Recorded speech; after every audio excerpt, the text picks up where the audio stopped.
my name is Nathanial Bibby. I've been in digital marketing for about 12 years now. Originally I was in the real estate industry and learned the power of what digital marketing can do by generating leads for that particular industry. And now I'm in a role where I can basically help businesses of all shapes and sizes with their online marketing. I work for a company called PositionMEonline and another one called Level 91 that both services different ends of the market.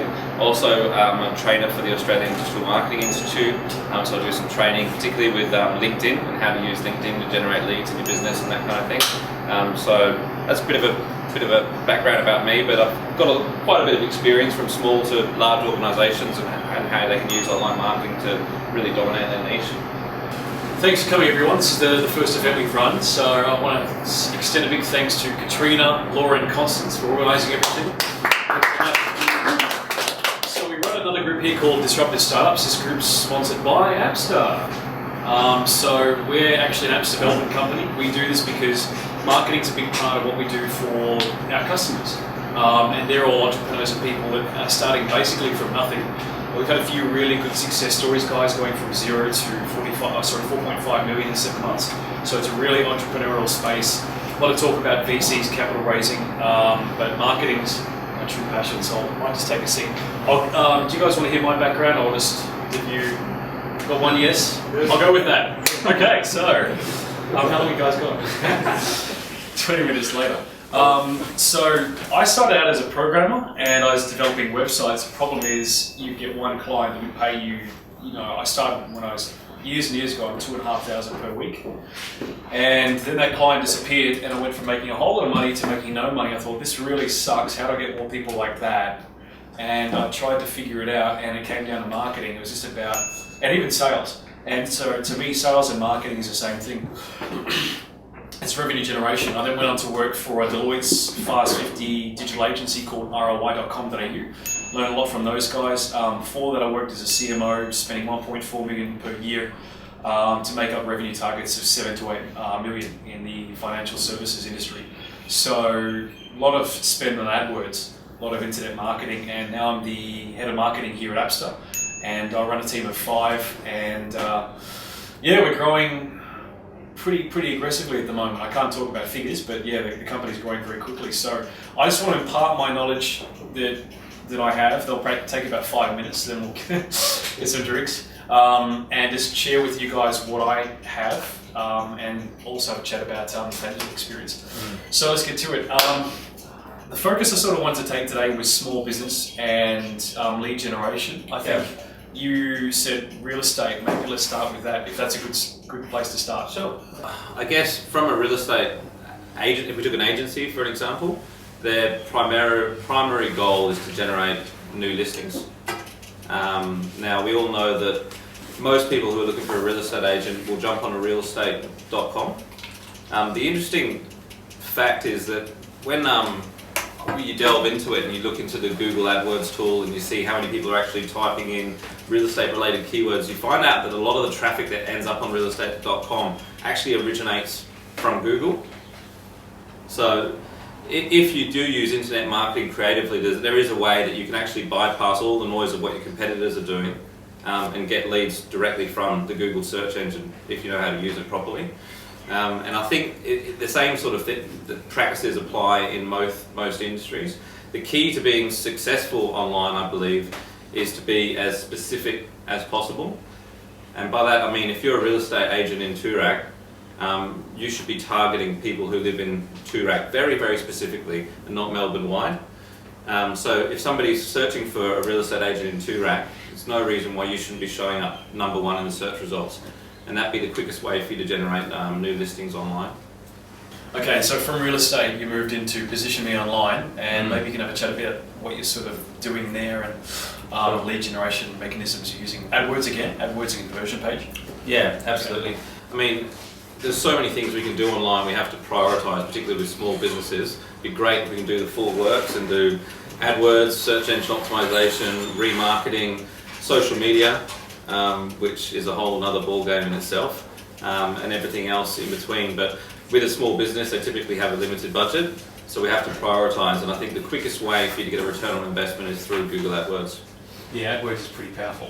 I was having a chat to the guys the other day just via email, and the boss sent me a letter, and it was just from an autoresponder series. You know, so you have constant emails that come through, and it's a pretty well-known technique these days in terms of content marketing, using autoresponders through email to sell to people over time. Sure. You set up once and it just runs forever, right?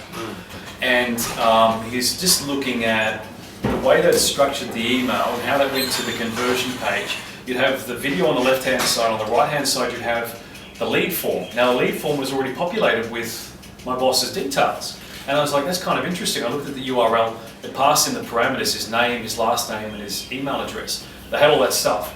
And so it was just to sign him up to an event where, I mean, the product is really irrelevant. It's a sales cycle that's interesting to me. And it just led me to reply to my guys, you know, to the guys I work with at Appstar, and look at, you know, that format, because the Google AdWords driving people through to a conversion page of pre-qualified customers that put up their hand to be called or to buy a product, and then you generally put them onto the salesperson that puts them through the CRM. Yes. So there's a whole lot of things going on there. You've got the AdWords generation page, you've got your squeeze page where you want to maximize the amount of people that are inputting their phone number and email. That's right. And then you want to connect that through to the CRM so the sales guys can call up. Yeah. So I mean that's just one format. Like there's so many other ways you can structure a sales funnel to maximize the amount of revenues you're producing. Yes. AdWords, I'll let you have a chance, go for it. AdWords, I might actually jump up on the whiteboard to demonstrate how the return on investment might work, because to the untrained eye, it can seem like AdWords is quite expensive, but at the same time, you are paying for qualified people to come through to your website. So let's say, for example, that you spend $1,000 on Google AdWords. Now there'll be a cost per click, obviously, and it ranges from industry to industry depending on how competitive that industry is. So if we were to assume, let's say you're spending $2 for every click. Every time somebody clicks on your ad, it costs you $2, right? How many people does that lead to your website or landing page? 500. 500, yeah. Okay. Now this is where conversions come into it. In my experience, Cameron, you may have seen other stats, but I've seen anywhere between 1% to 30% is actually the highest I've ever come across. Have you ever seen higher than that? No, 30's better than I've seen. 30's very high. Yeah. And this was for a very, very specific, going back to what I was saying before about being specific. It was a recruitment agency that was looking for a certain type of candidate for a certain type of jobs, therefore it was very specific. It was actually legal secretary jobs that they were trying to fill. The domain for the landing page was Legal Secretary Jobs Perth, and it was all about that particular job. Therefore, because it's so specific, the conversion rate was really high. But even if we were to say, okay, let's say it converts at 10%, which is still pretty good. You get 50 inquiries. When I'm talking to business owners, I generally ask them, if you had 50 people call you who are interested in your product, how many do you think would end up doing business with you? And most people are pretty confident in themselves and will tell you, we'll close half of them. In reality, it's probably more like 30% when we say. So let's say 15 sales. And then from there you work out what each sale's worth to the business, and all of a sudden you've got a return on investment. So if we know that each sale's worth $1,000, then obviously this is the figure at the bottom here is 15,000, right? So if you put $1,000 into Google and you got 15,000 out the other side, is that a return on investment you'd be happy with? Yeah? Okay. Well, it depends on what industry, mate, really. Yeah. I mean, 15x for some companies is pretty good. Depends on your product, I think. Absolutely. Yeah. No, you're right. And the answer is going to be different for every business. No business is the same. But if you are happy with these figures, there's no reason why next month you can't spend $10,000 and get 150 grand out the other side. So all of a sudden, with this marketing mechanism, your business is very scalable. This is what we've used to grow PositionMEonline from literally just 4 or 5 staff in Perth to a nationwide company with offices all over the country. The real focus of me is I want to get more advanced and sophisticated with my marketing, because that's ultimately, everyone's going to be playing the AdWords game eventually. Like remarketing came out in April 2011, and we use that in financial services, and we just obliterated our competition. So that CPC there, $2, is a damn good CPC. We were paying $25 per click for some customers. Sit there, click $25, $50, $75. I'm not kidding, it was $100. I was spending $900 per day on AdWords. And we have one keyword, which is Forex Trading Australia. I still have access to the account, and that keyword is still running. It's $10,000 per month for that one keyword. That's how many people, well, not how many people are clicking on it, that's how many dollars worth we were paying for access to those customers. Highly targeted customers that were just being wasted away. So when we brought in remarketing, we were able to, do you guys know what remarketing is? Worked with it before? But one hand. So this is, I might just explain this because I think it's a really useful concept. So you pay $2 to get the customer to the website. Now the thing is, those 500 visitors, even at 30%, you've got 70% of customers that are leaving your website without leaving their details that you'll never see again. They've hit the website, they've bounced off, we're not going to see them again. Okay, so if we can advertise to those guys off-site, we can potentially increase that number from whether it be 10%, 3%, 4%. Those are still healthy economics. You know, even at 1%, there's people that play in that space. So if we are targeting people with off-site advertising, which is what remarketing is, then we can put them back into the pipeline, because by simple virtue of these people having gone to your website, they're pre-qualified to retarget. So if you think about it, if a customer hits your web page and they've typed in a keyword that relates to the product that you're selling, they're generally a lot more targeted than Joe walking down the street walking his dog. They've actually gone to your website, they've typed it into a search engine. So you want to keep sending out message to that person, because you don't know what stopped them from buying. They might be, oh, this looks like a dodgy website. Oh, I might go back to the other competitor. My wife doesn't want me to spend that money. Next project. And so remarketing allows you to retarget people as time goes on and send out advertisements to them. And it's much more cost effective than the $2 CPC. Your CPC, which is a cost per click for the GDN, Google Display Network, is much cheaper. So the economics are generally a lot better. So when we started using that in foreign exchange, I was able to smash our competitors, spend about 1/5 of what we were spending and get the same results. And when you're spending 1.5 million per year, sorry, 1.4 million per year, that's really big results. We could spend about 400 to 500K, get the same amount of leads coming in the door, just by that simple change. And so after that, you want to maximize what you're doing on the sales end of things. Now, the other thing is, you've got to be mindful of your, is there anything you want to chuck in there? No, is everyone clear on what remarketing is? I just had one funny thing about remarketing, though. What we do at Appster, it's really funny because we actually use the Google Content Network for remarketing. And that has, just so you know, it basically has like Wall Street Journal, sales excess inventory there. You know, you have Oprah's site, and you have knitting sites, you have everything. So like initially when you do that launch, it's hilarious because people call you and be like, yeah, I saw you on the Wall Street Journal, or I saw Appster on Oprah. So you got to be kind of careful how you target these follow-ups too. Yeah, you got to be careful what site is going on. Yeah, absolutely. Exactly. But it's pretty funny. So that's Mark, he's a co-founder of Appster for this building. Yeah, you got to be advertising on advertising safe inventory. Because if you're going on a pornography website, this is a legitimate concern of some organisations. Or if you're advertising, because sometimes you don't know what inventory you're buying. You're advertising on 2 million websites outside of your website. You don't know where your advertisement's going to end up. And so if you know you've got political, particularly if you're a large organisation and you have political interests in different groups, they might say this is really wrong that your advertisement's popping up here. So you need to be very careful where you're advertising. Now, to get really complex, I'm just going to touch on this because I don't want to get too advanced.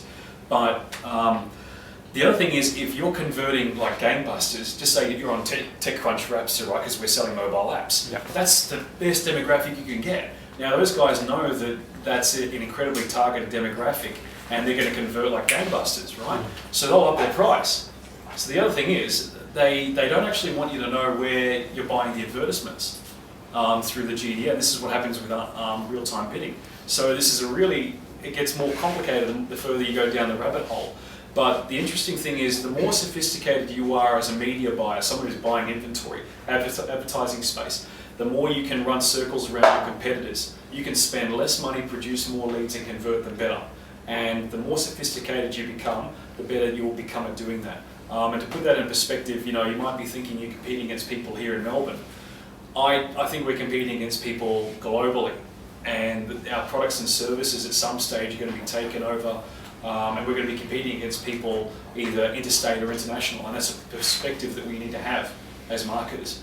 I'll throw it back to you because I can waffle too much sometimes, mate. No, sure. I'm a firm believer in what remarketing can do. In fact, we've got a client who's also in WA who does specialist machinery sales. His average sales volume is about $500,000, and he's a one-man band. He works out of his home in WA, and we have built about 6 websites for him so far. But when somebody comes through to that website, they get tagged with what we call a cookie and gets followed around the internet by his banners. So all of a sudden, all the big boys are taking notice of him because they're starting to see his banners pop up on the likes of carsales.com or Channel 7 or realestate.com. And to the untrained eye, it appears like this massive organisation, when the reality is he's just a one-man band. So we've created this illusion that this company is so big in fact that the big boys who are listed on the ASX are now offering him millions and millions of dollars to buy his business just through creating an illusion online that this massive organisation. And it's largely due to the remarketing that we've done. Yeah, I think that's we call that perception management and branding, brand value. And that's a really interesting topic. I hate talking about brand. I'm all about direct response, putting $1,000 in the pipeline, getting 1,500 out. So, as a small business owner, that's, and as an entrepreneur, you may only have that much sitting in your, not 10,000, you may only have 1,000, 2,000 sitting in your bank account before you haven't got enough money for 2-minute noodles. And that's the reality for some guys, that all they need to be able to do is pay for the rent, pay for 2-minute noodles and an unlimited phone plan to actually execute on their business plans. Because, and that's seriously what they're looking at. So to me, the return on investment isn't just about, you're getting a 15x return on investment, it's a time frame. Because if I can spend that and get it back in 30 days, as opposed to 90 days, I can reinvest it 3 times and get 3 times the result, potentially, if my fulfillment's there. Depends on what you're selling, okay? So if your fulfillment's there and you're working in a very frictionless environment, it's not just the 15x return on investment, because that's just paying for marketing. You've got to pay for all your overhead, your sales staff, everything else as an entrepreneur, as a small business person. So if you can actually turn that profit within 15 days, 30 days, reduce that time frame, you can take the money you've invested that's now sitting in your bank account, put it back through the pipeline, and increase the velocity of your pipeline. So to me, it's not just about getting this number. I will trade off 10x, 15x for 9x if it's half the time frame, because I can reinvest it twice. Now that's smart marketing. People think it's just about the return on investment. So it's about the time frame. If fulfillment's there, obviously, and your cost margins are there. I'm just curious, how many guys running businesses? We've got one, yeah, we've got a few, okay. Under 100? Probably. 100K, under 200, 500. Okay, so it's really in that small business range. So you guys would be probably operating by yourself or in a very small little group. I think this is stuff that's probably going to be really relevant for you guys. Yeah, what's your thoughts, mate? Covered AdWords. I would also not ignore social media. It's an area that's growing probably the quickest online. Wouldn't you agree, Cameron? It is. It's an interesting area. We got strong opinions on the social media gurus of the world. Yeah. Which we probably shouldn't say on camera. He's going to name them. Yeah, sorry, go ahead. The analogy that I often use with social media, because it's not really a direct response marketing strategy, I don't believe. It's a bit like when you go on holiday and you're looking for a good restaurant to eat, you may walk down the main strip where all the cafes and bars are, and if one restaurant's extremely busy, you'd assume that they've probably got good food, right? Whereas these days you don't actually need to go out of the comfort of your hotel and figure that out, because you've got the likes of Urban Spoon and TripAdvisor and all these social spheres where you can find all that information out. It's no difference in the business world. In your industry, people are doing the same things online, and what people are looking for is social proof. They hop onto Google, they want to see that other people have endorsed your business online. So you may not see a direct response from the likes of Facebook, but in the background, it is actually doing you a lot of help for your overall sales conversion rate. Does that make sense? Yeah, absolutely. I guess I've worked quite a bit with social media. and everyone thinks it's all about best practices and just responding to people. And I guess a real disadvantage for small business owners like some of you guys is that you've got you don't have many people that are following you on social media. Now that doesn't mean you can't make a dent in what you're doing, but I've seen a lot of businesses use social media successfully, and some people that fail miserably. The guys I see fail miserably are B2B. Now, social media does exceptionally well. We're talking, Twitter, Facebook, those sort of platforms, things that people love, like Oprah, right? For, it might be Latin entertainment and music. It might be celebrities. It might be Ricky Martin, Britney Spears. When it comes down to an engineering firm, you're not going to get that many likes because that's just not where people spend their time socially. The place that people are going to spend their time is the things that they like. So B2B I see generally doing pretty poorly in social media. There are exceptions, that is a generalization, but I find that people that do exceptionally well are going to be celebrities, musicians, artists, nightclubs, restaurants. These are things that people like a lot. Now the interesting thing about social media is that, if we look at Facebook, you have a like page. Let's say it's a nightclub, and I know a lot of guys that run Latin entertainment. I know a lot of guys that run Latin entertainment. That is to me just a list. It's a list of people who liked your page, the same as there's a list of emails that you can contact, a list of SMSs. It is just a different channel to advertise to people.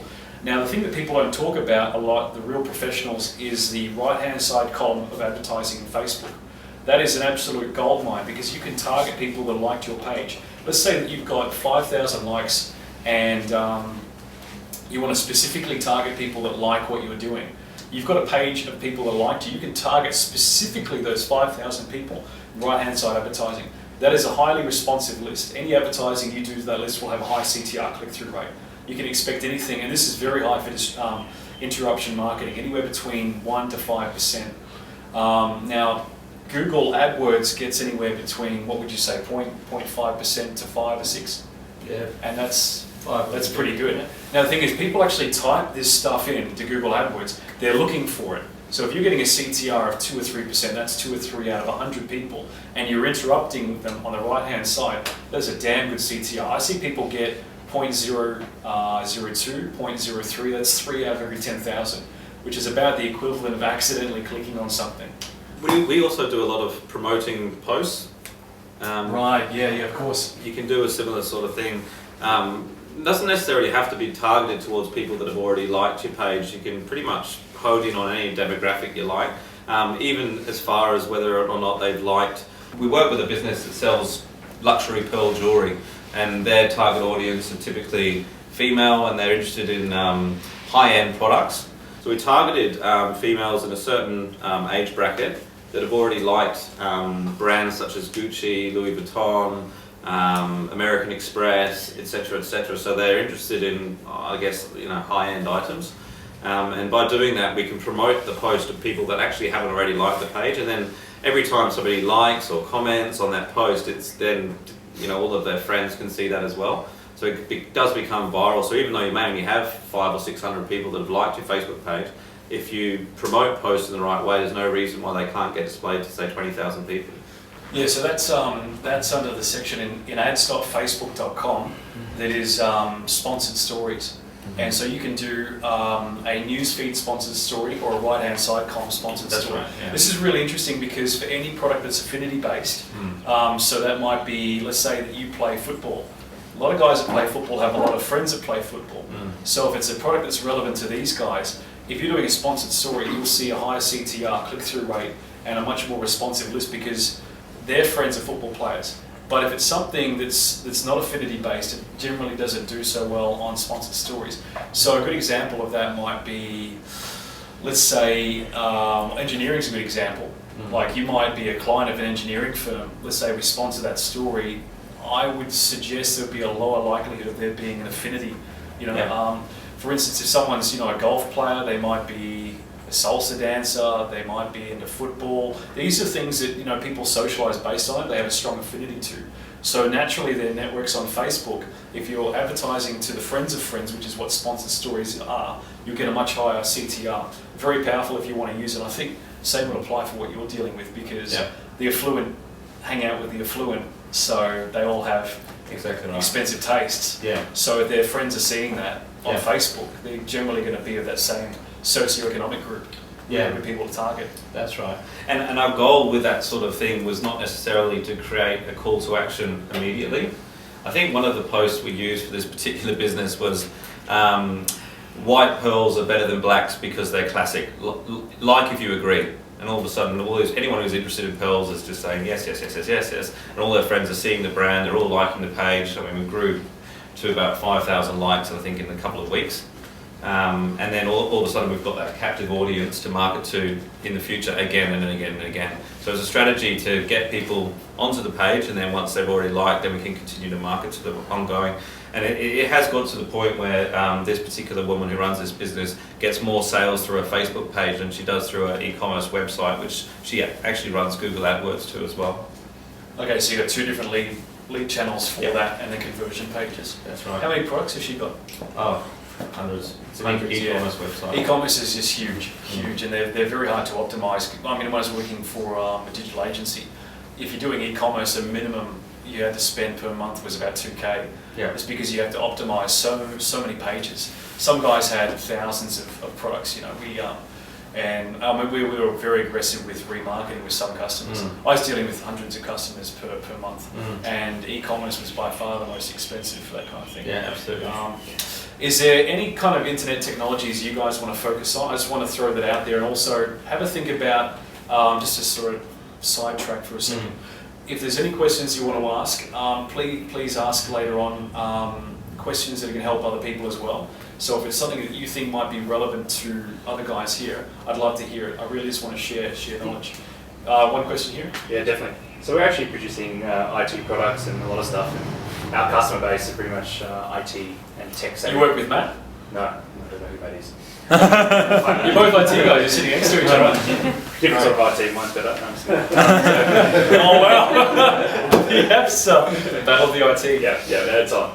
What do you think about apps developers? I looked at it before and I didn't like the website. I'm just kidding. Really just trying to start a fight with the left to take people later. But basically, from an IT perspective, what all this stuff you're talking about here, I look at it as I think we're actually trained to avoid the adverts. Don't click these.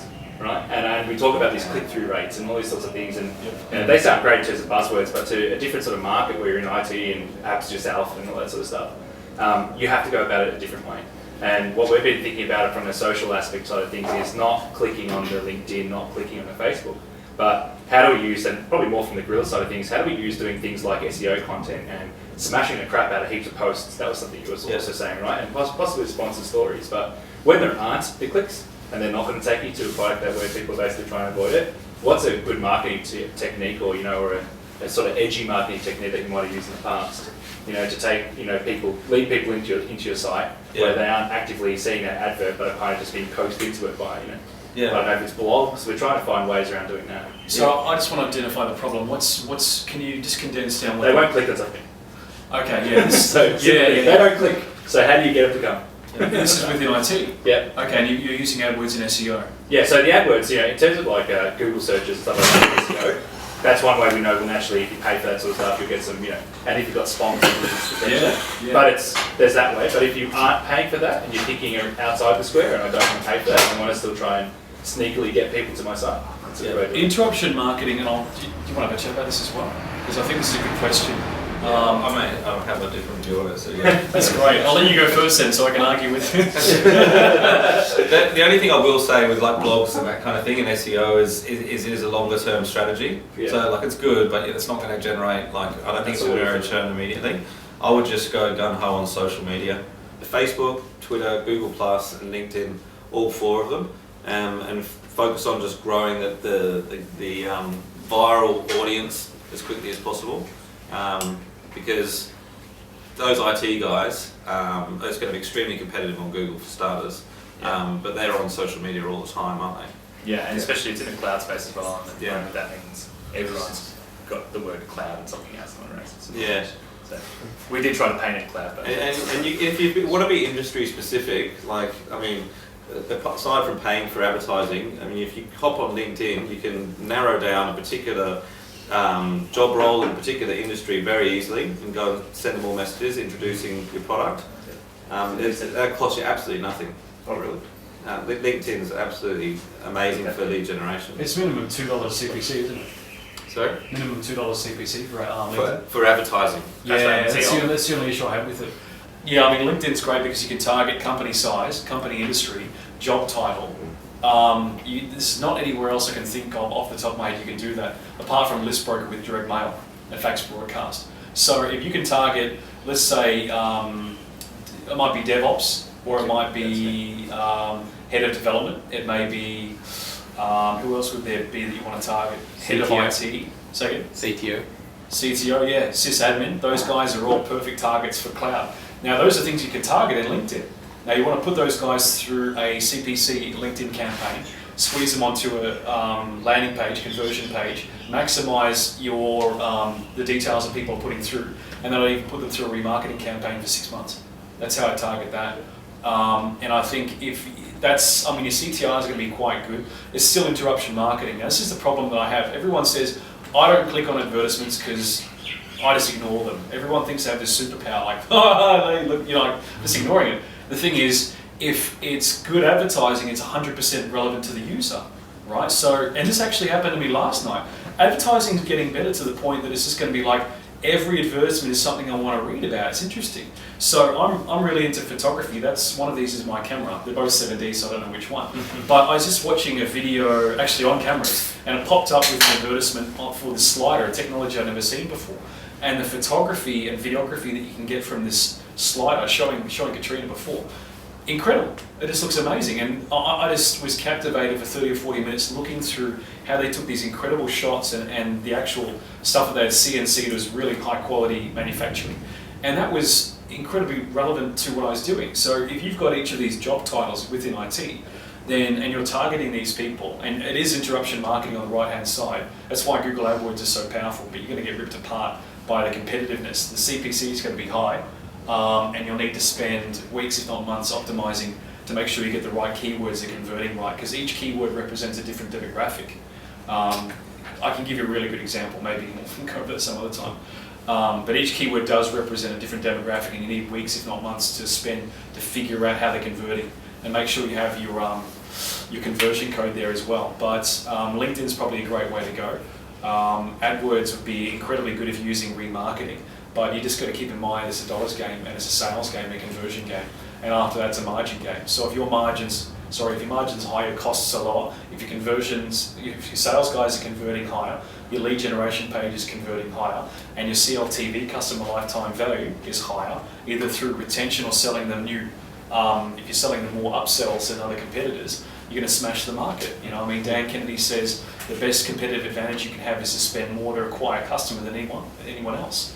So if you can spend up to $500 to acquire a customer, you can chew up AdWords day in, day out. But if your profit per customer is $100 to $200 and your retention's less than 6 months, you can get smashed because you're in a market where you're literally buying the customer, and by that I mean that you spend this huge amount of money to get this tiny little return on investment in 6 to 8 weeks. It actually takes you a good 2 to 3, 4, 5 years for these guys to consume your product because it's a service industry.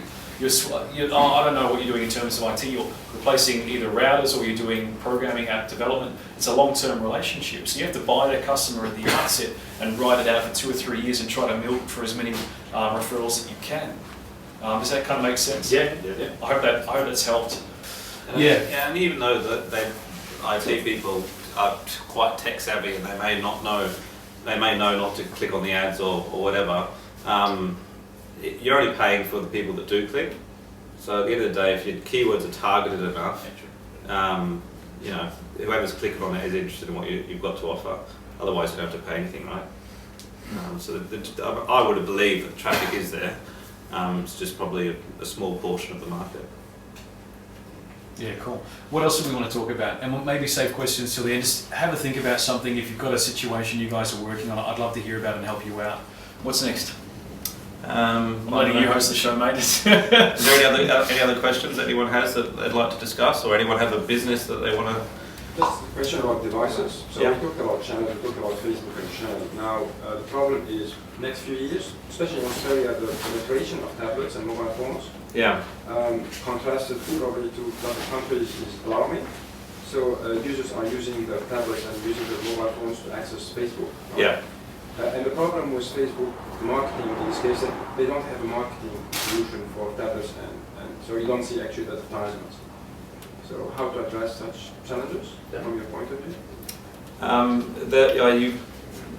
I don't know about the ads, but you can see the posts. If you promote posts, they're visible on the mobile devices, aren't they? That's a news feed, yeah. Yeah. And Facebook will figure out how to make money out of mobile. They'll figure it out, I'm Yeah. sure. But yeah, you can see the news feed stuff. Absolutely. You raise a good point though, because like mobile is a huge part of what we're doing at the moment. Like, if a website's not mobile friendly, it's going to be demoted on Google. The conversion rate's never going to be as good as 10%, because it must be around 35% now. People are searching for mobile devices, so it's a huge part of every strategy that we employ at the moment. And if your website's not mobile friendly, my recommendation would be either create a mobile version or get it upgraded to responsive design, which means that it adjusts to any format, tablet or mobile phone or whatever. Yeah, I think you'll see a big increase in terms of conversions if you're doing that. Because Google did this interesting thing a little while ago. As phones decided to become tablets and tablets became laptops, and everyone got confused, and you've dealt with all these devices like Samsung's that kept changing their sizes. Google said, the lines are blurring between a laptop. I mean, look at the Transformer Prime. There's a laptop. I mean, not even there's actually another one. It starts off as a phone, you put it into a tablet, and you put it into a keyboard. It's like you can have a laptop, tablet, or a phone. That's the Asus, not the Transformer. It's one of those, Padphone, go check it out, Padphone. So it starts out as a phone, you plug into the back of the tablet, then it goes into keyboard. So Google turned around and said, phones and laptops and tablets are pretty much all the same, so you can't just advertise to desktops anymore.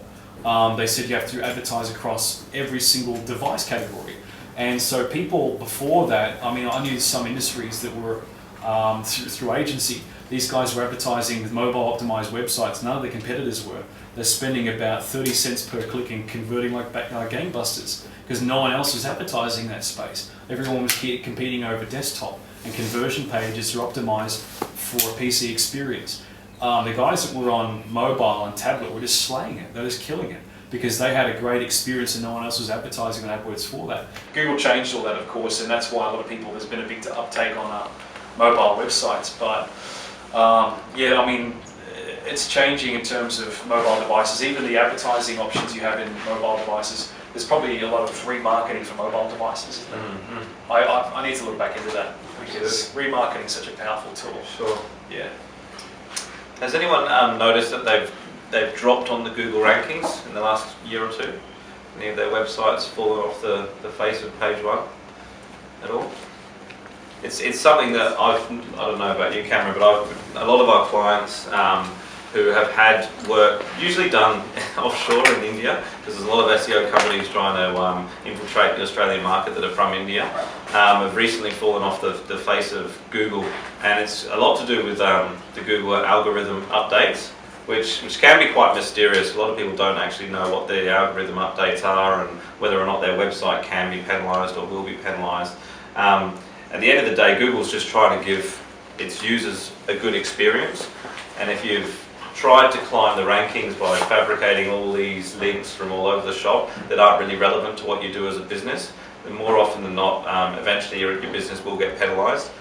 So you can imagine for a business that relies on its online marketing to generate new customers who've been sitting on page one of Google for 5 or 6 years and all of a sudden now on page 20, how it can impact their business. So we've actually had to do a lot of rescue missions for companies that have fallen into this category, and in some instances we have to move them across to a brand new domain name to get rid of all the bad history altogether. And what's happening is, whereas before Google put a lot of preference on how many inbound links you had from other websites, so we used to focus on generating thousands and thousands of inbound links, therefore Google would view you as a more popular business than your competitors and therefore rank you higher.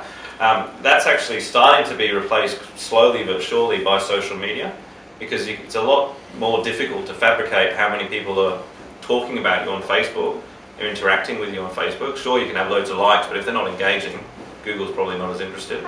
So your social media strategy is actually now part of your SEO strategy as well, because it's what Google's looking at to determine whether or not you're a business that the community cares about and is discussing. Yeah, I was in agency when those two changes happened.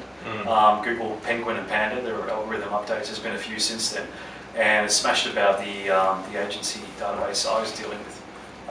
And we had one guy called up. He wasn't even a customer at the time, and he was selling outdoor furniture. So just a B2B operation, small group in Sydney, and he's just this guy with a really thick Aussie accent from the outback, and he's just pretty much a sole operator with with staff on board. And he said, we hired this great SEO guy, and he came in and we got #1 rankings in Google. I said, that's great. Why are you calling us? You don't need to. And he said, well, the guy's gone now, and our rankings is shot down below shot down below even what it started as. And I said, okay, well, where was it? How long did it take you to get to #1? He said, about a week. And I said, that doesn't sound good. So we did a backlink report on this guy. I hung up on him, I got his report, and he pretty much went from all these backlinks, people referencing his website, which is basically a reference of how credible you are, backlinks. If more people are referencing your website, the same as academia, then you're considered a more credible source. And his backlinks went from this to about, bam, straight up. It's just this hockey stick, went straight up in the air.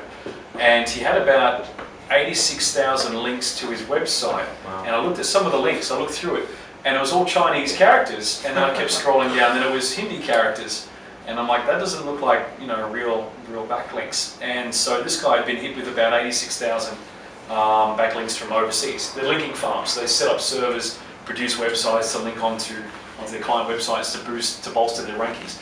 You got to be really careful. If you run a small business and you're dealing with a guy that's trying to do black hat SEO, either fire him or make sure he's really good. Because if you keep him around, he's going to really smash your sales, because your website, if your website is a big lead generator for you. So that guy said to him, you've got a bunch of backlinks, you've probably been blacklisted by Google. And he says, oh, that's fine, we'll just get rid of the links. I said, you don't just get rid of the links. You have to disavow them through Google and let them process that. And even then, there's no guarantee that domain name won't have been harmed. So it's kind of like email spam. If you're spamming out through your email account, you get blacklisted. Google blacklisted that website, and we had to strip out his website, put on a new domain name, and then build up the links from there. The guy's sales were really impeded. So he's looking at opening up a third office, and that scaled him back. He'd probably have to close to one, because his sales is shot like that straight away. So many people found him through Google. You need to protect that property online. Yeah. I agree. That's a big issue to be aware of. Yeah. Is there anything else that you guys are battling with? Go for it. Yeah, so kind of building on what you guys just explained, how would you go about sort of measuring how much you need to put into user-generated content or social media content? This kind of question. We run a small business. We have 3 employees at the moment. We've kind of struggled to find the time to put a status on Facebook or write a short post or whatever. And in Adwords, it's quite easy to measure ROI because you have numbers, you have figures. In Facebook, you might see how many people saw that, engaged, even went to your website, but it's still kind of hard to kind of measure what's the best practice for that. Yeah. What industry are you in? So right now it's sort of a B2B, cargo shipping and stuff like that. It's one business that I'm running, and now we're also in a startup targeting the farm areas. Yeah. Well, I've got two different very like one B2B is obviously, unless you've got a huge following on social media, you're probably not going to get a huge amount out of it, as Cameron was saying earlier. But if it's going to be there, make sure it's ticking over and updated, because there's nothing worse than going through to a Facebook page that's got a couple hundred likes and hasn't been updated in 6 months. How many likes do you have roughly at the moment? I have like 500. Okay. I'd suggest make sure it's updated at least twice a week. I'll give my recommendation. Yeah, I've got a long I've got a very strong opinion of content strategy and marketing that you probably don't want to hear. But one thing I'll suggest is that content strategy, which is your blogs, you can also repurpose your blog as an autoresponder series, which is what we do here at Appster. So we try to take our best quality content and repurpose it as an autoresponder series. Now, I'll only mention one thing, and this is what's really important to me with content strategy. Customers can come to you hot to trot, ready to go. You then want to take the order and process that order. You don't want to say, go and check out my blog and whatever it might be. The issue that you have with some versions, depending on the industry, right, is that if you try to educate the customer too much, if you try to provide them with too much information, then you can actually overload them, and they'll say, wow, I've just seen the tip of the iceberg. This is everything that exists in the realm of this industry. Maybe I don't want to get involved. And so you can actually end up outselling yourself because you're showing them through content strategy, this is either so comprehensive I can't afford to take this on, or I need to spend my time downloading books from Amazon.com and reading all of them. So you actually take yourself out of the sale. So when I'm doing content strategy, my energy is not going to be so much focused. Of course you need to provide great quality content, but it has to be, for me, really like inspirational, motivational, not just educational. Because it's that tip of the iceberg. If they see that there's more to the picture and you freak them out too much, you can end up losing the sale because of that. So that's the flip side of content strategy. You want to be really careful. Does that make sense? Yeah. So just think about your industry. Obviously, I don't know it as well as you do. Content strategy is a really dynamic creature, and trying to get ROI from it is incredibly difficult. One thing you can do is you can set up lead tracking within your CRM, and you can use platforms like HubSpot, Marketo, Pardot. These are marketing automation platforms, and they'll actually do lead scoring for you. So as people view the web page, each of the web pages, you can see your leads scored based on how many pages they've viewed, and what pages they've viewed, they get a different score. That's on Marketo, they actually time degraded. So if the customer was there yesterday, they're a hotter customer than someone that was there 12 months ago. So Marketo, HubSpot, Eloqua, which was bought by Oracle, and Pardot, which is bought by Salesforce and heavily integrated into their CRM. But CRM is going to help you get transparency on your ROI for content strategy. Marketo is going to give any one of those 4 solutions. HubSpot is going to give you a lot more data on the individual user. It's a very complicated arena. Something I personally love, particularly for our customer base here at Appster. But you need to understand what you're doing, because if you are telling them about the iceberg underneath the water, you don't want to create the Titanic. You want to keep them motivated going through the sales funnel, because ultimately the objective of content strategy is to take people towards a sale, not away from it. And so if you freak them out, that's the one thing you're going to be careful of. Doesn't apply for every industry, and that is a generalization. Sometimes people need a huge amount of education to get them across the line, particularly with complex sales. The more complex a sale becomes, the longer the sales cycle, the more touch points there are, and you want to condense that down and get pipeline velocity so you can close that sale as quickly as possible. But that's a fraction of what content strategy is. It's a really complicated monster. CRM and marketing automation with HubSpot, Marketo. That's how I'll answer that question. Anyone else? What is HubSpot actually really doing? HubSpot's a marketing automation platform, and it's a bit different. So you've got Marketo, HubSpot, Eloqua, and Pardot, these 4 different platforms. HubSpot gives you insight to how many customers are hitting your website. It allows you to do what's called, they brand it inbound marketing, and get transparency in each of the customers, and also do email series out. So I was talking to one of the guys I work with, Elliot, the other day, and he showed me a picture of HubSpot and a customer, and you can actually define the path that customers can go through. So you send them an email. If they fill out this lead form, they then go on this email series, right? If they don't fill out the form, then they go on this email series. It's really, you have to go check it out. It's a paradigm shift. It's a whole ecosystem. It's not like just AdWords, lead generate, close them on a conversion page. It's a whole ecosystem for generating leads through content strategy. But it's in the realm of marketing automation and inbound marketing. Can I just add something to that as well in terms of content marketing?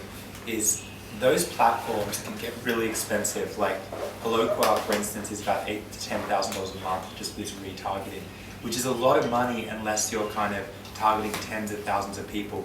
So like where you start that process, you don't, I don't know what you guys feel, but I feel like if you're a small business, you're trying to start a content like lead nurturing process, the easiest thing to do is to sign up to something like, you know, Whoever or MailChimp or something like this, which are, you know, $30 a month kind of autoresponder series. Is put some sort of newsletter on your site and define kind of like an ongoing process and combine that with retargeting. Because using a tool like HubSpot or Marketo is really valuable when you have a huge amount of white papers, a huge amount of videos. You already have tens of thousands of people in your CRM. I'd say if you're like maybe getting, you know, 200K plus income, then maybe. And I wouldn't even really consider going down that path yet until you're kind of at that stage. I would say start off with getting an account on MailChimp, free 30-day trial, play around with it. Then basically set up your lead nurturing process, get some return from that. If you figure out content marketing is for you and it's the right strategy for you guys, then move across to one of the bigger platforms. Does that make sense? And it might be that a lot of you guys aren't even, you know, maybe you're doing basic CRM or you're maybe not even at that CRM level, but if that's the case, then, you know, starting at a place like Aweber or MailChimp is a really easy way to start doing some really basic lead nurturing. Maybe you've just got a few newsletters, maybe you're segmenting over a few different types of customer segments, but then, you know, going into HubSpot and Marketo, that's really, you know, when you're really starting to generate revenue and you're wanting to capitalize upon that and really start automating, you know, what your marketing process, you know, needs to look like, and doing that in a way that is a lot more manageable than if you. That was really what we did. Like we started off with Aweber and eventually moved across to MailChimp, and then basically got the results out of that. Then content and follow up and all those things where our sales team couldn't keep calling someone 6 to 12 months after they touch base with us, but we still wanted to continue that conversation using an autoresponder sequence where you don't actually have to write the content every week. You can just load it all up and say, this month we'll follow up 3 times, we'll have this conversation. And the one thing I'll say about content marketing, actually I'll say 2 things. The first is make sure your conversations, if you're going to make a video, you'll be like me and Josiah, and half our videos we film end up being like 40 minutes long. Keep them, like, from our testing on Wistia, which is a video platform, the optimal length for a video is 2 minutes. So if you're going to do video content to educate your clients, any longer than 2 minutes and they drop off like crazy. And the second thing is always be selling them on the next stage of your content follow-up. Sorry to hijack you. No, that's great. That's great.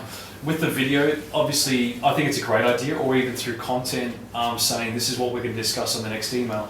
I'll just give you a tip if you're going to do that through video.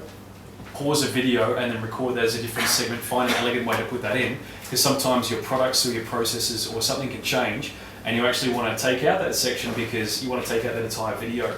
So you want to just make it really easy to rip that out in post-production and put in another section so you can remove that entire video segment or just one single video. That's what I've learned the hard way, because it's just incongruent to say next week you're going to learn about doing X and then you do Y instead. People are like, what the hell are you doing? You know? So you just want to make it a congruent experience. Any other questions, problems you guys are battling against? Absolutely. I don't know how well it's related, but like contents in different platforms, for instance, social media, a website, a blog, other sources. So those are carrying the same contents basically, in certain cases. Will a site get penalized based on that, or will that affect the performance of an e-commerce site? How does this affect the performance of any? Is this duplicate content? This might be a good one for you, Nathaniel. Not a duplicate content. For instance, how would you differentiate a duplicate content? For instance, there is the same set of content in a blog. It is slightly different. How do you say the internal meaning is pretty much the same, but it's differently laid out in the social media, whereas it's differently laid out in the AdWords. So how would you differentiate, or will that penalize a particular sector, or how does it affect? Any idea about it? Google frowns upon duplicate content on websites. So if the blog's appearing on more than one website, technically Google will penalise you. Whether it'll happen in practice with just 2 blogs on 2 separate websites is a different story. Having it published across your social media, I've always posted my blogs across social media and never ever had a problem with it. We do it for all of our clients. Okay, so basically the same content appearing on a social media, Yeah, doesn't get penalized. not in my experience, no. Okay. You can always use tools like Positionally to look at your SEO rankings, and that should give you a good guide. But I think, largely, you're trying to figure out what's in the black box of Google's multi-billion-dollar black box, and that's not an easy thing to do, to reverse engineer it. So, some of the guys that are really good at optimizations, sort of through experience, have figured that out. But largely, I think the best indicator will be looking at your Positionally reports, or another another service provider provides you with your rankings. But generally, you want to stick away from duplicate content. So if you're ripping something off a well-known blogger's website, putting it on your page, probably won't work. I've actually seen people pull stuff like that and not get discovered for a couple of months, and they've ranked well, but then when they get smashed, they get hammered. Google doesn't like them. So you want to play along with Google, and if you look at Matt Cutts, who's the thought leader in that space, he's basically advocating just be a good web citizen and do things the way it should be done. Don't try to outgame the system. And these days, Google's getting damn good at outsmarting the SEO guys. SEO sort of did very well for a while. I think now, particularly with the Penguin Panda update. There's Hummingbird after that, actually. Yeah, well, that's the other one that's coming. Now, what's happened with that is you can no longer access the keywords that people were using to access your website through SEO. Through Adwords, you can. So it's just interesting what Google's sort of the plays it's been taking at this stage. Any other questions? Otherwise, we might look to wrap up. Okay, got one more. What is basically for the standard SEO the best thing to do? The mixture. What would you say works best? It depends on your approach. Yeah, really depends on your approach, because if you want to engage an agency, check their reviews. Yeah, you need to be really careful who you go with. You don't want to be put through the machine, through the mill, and find out your $500 per month minimum, or $1,000, $2,000, $5,000 per month is getting chewed up. You can, if you're going to hire someone in Australia, it's very hard to get health metrics on it, because your rankings will fluctuate regardless of whether or not someone's optimizing your website anyway. Keeping your website up to date all the time, being W3 compliant are the main things, and obviously using your H1 tags, your header tags, and just making sure that your website is semantically correct when it's developed. Heaps of tools and checks out there. Also making sure that your web developer does understand SEO, because often they'll say, don't give the SEO guy work, we'll optimize your website. And so when they update your website, they change all the links, all the backlinks go to old URL addresses, so all your backlinks now go to 404 errors. Your rankings just go straight through the ground because you've updated your website. So there's a whole lot of things like that you need to consider. I've seen that happen a lot. It's usually just amateur web developers coming along, not telling the agency or the SEO optimizer, we're updating the website with a new design. It comes out, it breaks all the backlinks, and then you've got all these 404 errors, and you need to put in a bunch of 301 redirects to the new website. So hope that answers that question. Just to add to that, if the SEO company you're dealing with is like guaranteeing that it'll get you to the #1 position on Google, that to me would raise a big red flag, because there's no way that any SEO company can guarantee that sort of result. And normally the guarantee reads something like, we'll get you there within 3 months, or we'll keep working on it until we do, which means you've locked in for 3 months at whatever it is, $2,000 a month, and then, I can tell you my pitch when I was on the phone. My pitch was, depending on your package, you get to pick 20 keywords. We'll guarantee 50% of them will be on the first page of Google within 6 months, or we'll work for free until it is. Yeah. That's the exact pitch, word for word, that was sold through agencies, the biggest agencies. And our competitors use the same thing. And then they'll bicker and argue on a couple of keywords and this and that. So that's generally what they're, and you need to be careful, because some of the keywords, like, yeah, that's great, I'm #1 for a keyword that no one searches for. Congratulations, you've got no traffic. There goes your revenues. Oh, okay, so that's bad for Christmas time. Johnny's not going to I'll add to that as well. Like, at the moment, we're in a good place with SEO, because I think we've got about 80 of our main keywords in the top 10. So like iPhone developer, app developer, like we're all within the top 3 or 4 spaces. But I don't know if you remember, but we used to have, especially when we were really growing and we were still like a 1 or 2 person company, it's like, why are we spending so much on SEO? And you have to wait like 6 to 12 months often before you start seeing any results. And you've got things like Adwords, things like other sorts of advertising that are driving ROI, and you kind of have to decide, like, do I continue with SEO or don't? So I actually wouldn't be doing SEO if it's like cash flow management is the big problem. Like, you're not going to be around in a month because, you know, we're that tight. I'll be focusing on, you know, whatever other guerrilla tactics you can have, because SEO is more of a long-term thing. Yeah, 3, 6, 9. And you better have a good relationship with your business partner, because there'll be lots of fights about the SEO bill. I'll say that. But the other thing I'll say is that SEO, like, I wouldn't try and figure out SEO by yourself, because it's such a complicated thing. And I was learning SEO when I was 13 or 14 years old, and even since then it's changed so much. Like, it's a different game.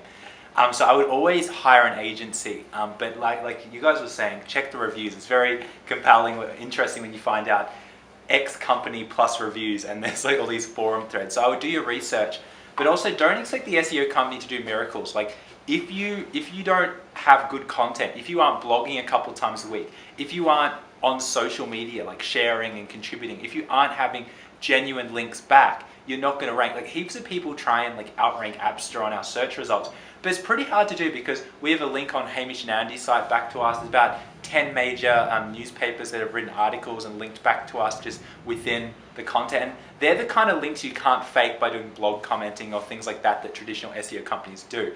So SEO works as your company works, right? Like, you have to do so much peripheral stuff that helps SEO. So don't think like your SEO company is going to wave a wand and within 3 months you're going to be the top of the engines, because it just doesn't happen. You have to be a good company that's getting, you know, media reviews, getting, you know, on social, publishing regular content, all that kind of stuff. And also, one thing I'll add as well is you really have to think like, okay, well, what does Google really want? And what they want to do is they want to deliver incredible value to the people that are searching, people that are using their tool. That's why they're still relevant today. That's why people use them. That's what their USP is. The USP is that when I type something into Google, it's going to give me the most relevant information possible. And that's why we all use Google. I don't know how many of you use Bing. I'm pretty sure no one does. No. It's useless. Yeah. But that's the point, right? And you should really think about that in terms of how you're doing a content strategy, in terms of how you're putting out information, in terms of what you have on your website. You know, what do people really want to learn about? What do they want to hear about? How can I actually deliver incredible value to the people that are searching for me? So that's always I think it's been a good tip and something that we try to focus on as well. So. And even we're not perfect. Like, for the first, I mean, we've got 400 pieces of content just on our .com.au site, and in one of our marketing meetings, we're discussing, you know, how do we publish 10,000 pieces of quality content. So we're trying to build our sites into authority sites, and we're launching, you know, 42 of these sites around the world in different countries as we roll out. And the big challenge is, how do you sustain that quality content? So, you know, it's a tough thing. I'm not going to say producing good content. It's very easy to say an app is a mobile application, which, you know, definition based. You know, you see that cliche kind of article spun stuff all the time, and, you know, it's very tempting to say, hey, if I just keep putting quantity on there, it'll be okay. But if people aren't sharing your content, people aren't liking your content, they're the kind of triggers Google's looking at as well. Yeah, cool. I'm getting a bit hot, so we might turn those air conditioners on, and I'll give you guys a chance to chat to everyone. I just want to thank Nathaniel for coming today. Thank you.